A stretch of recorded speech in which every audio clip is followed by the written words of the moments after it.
గౌరవనీయులు మన ప్రియతమ ముఖ్యమంత్రి రేవంత్ రెడ్డి గారి చేతుల మీదుగా తెలంగాణ తల్లి విగ్రహ ప్రతిష్టకి ఈరోజు శంకుస్థాపన చేసుకున్న సందర్భంగా వారికి మనస్ఫూర్తిగా మా ఆర్ఎండ్బి శాఖ తరఫున కృతజ్ఞత తెలియజేసుకుంటూ ఒక మంచి ప్లేస్లో తెలంగాణ ప్రజలకు మంచి పరిపాలన అందించే సెక్రటేరియట్ నుంచి ఇక్కడ తెలంగాణ తల్లి విగ్రహం పెట్టడం వారి ఆలోచన విధానానికి మన ముఖ్యమంత్రి గారి ఆలోచన విధానానికి ఇది ఒక నిదర్శనం.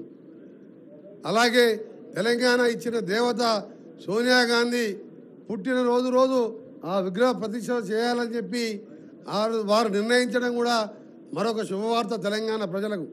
సోనియా గాంధీ గారు లేకుంటే తెలంగాణ ఇప్పుడు కాదు ఇంకా 50 ఏళ్ళకైనా రాదని అందరికీ తెలుసు.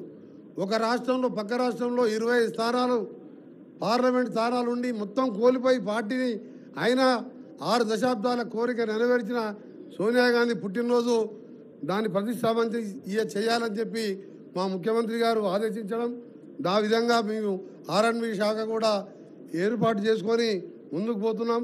తెలంగాణ ప్రజలందరూ రేవంత్ రెడ్డి గారి నాయకత్వంలో ఇప్పటికే నిరుద్యోగులు ప్రభుత్వ ఉద్యోగులు ఫిలప్ చేస్తూ నిరుద్యోగులకు స్కిల్ యూనివర్సిటీ కట్టుకుంటూ ఒకవైపు దేశాన్ని ఆ రోజుల్లో ముందుకు తీసుకెళ్లిన పక్కకే రాజీవ్ గాంధీ విగ్రహాన్ని కూడా ఏర్పాటు చేయాలని దాన్ని కూడా మనం అన్ని కార్యక్రమాలు చేసుకున్నాం.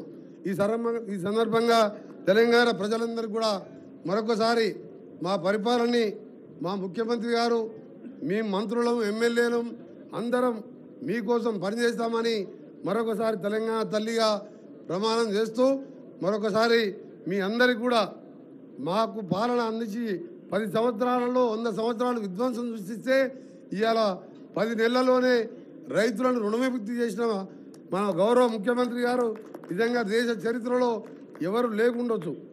అలాంటి కార్యక్రమాలు చేస్తున్న ఈ ప్రభుత్వాన్ని ఆశీర్వదించాలని ఇప్పుడు గౌరవ ముఖ్యమంత్రి గారిని మాట్లాడవలసిందిగా విజ్ఞప్తి చేస్తున్నాం.